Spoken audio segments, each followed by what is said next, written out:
Year's 2014. I'm completely bored. I just finished reading a volume of Sword Online. I'm bored. Did I mention I was bored? Yeah, across the many extra legal places on the internet lay the web novel, translated by an energetic group of individuals placed upon a stupid meme. If you know, you know.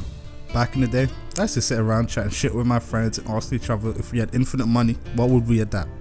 Which series we believed would never get an anime. Tower of God, the God of High School, Noblesse. And because I'm not a K-pop fan, I always chose Mushoku Tensei. Seeing my friends' dreams being answered one after the other, I always felt a bit of hate towards those series, even if they sucked on their own merits, which suits them right. But when Mushoku Tensei came, when the legendary epic of a web novel finally had its adaptation announced, I didn't want it. I was fearful of it.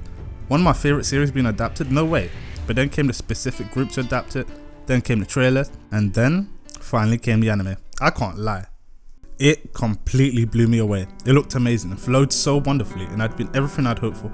Sure, some things I really enjoyed from the light novel, such as Rudy's constant monologue, the slower pace, weren't the same. But at the same time, I could see Rudy move, I could see him interact with Paul, meet Roxy and Sylphie. We could see Orsted come into the screen. And most importantly, we could see the lifelong journey of a piece of crap grow into his own, to improve, to become a better person, even as life continuously knocked him down, again and again. Many of the tropes I come to see across many other stories existed within it, some of which were bad. But all the same, the Isekai gods answered, and Mushoku Tensei, which had a strong hero, wasn't a power fantasy. A man in a child's body wasn't a Gary Stu. It was an Isekai, a word which we've come to associate with terrible anime, with one of the most hated and loved trends in anime surrounding it. Mushoku Tensei continued to stand above it, stand on its own level where very few Isekai could stand.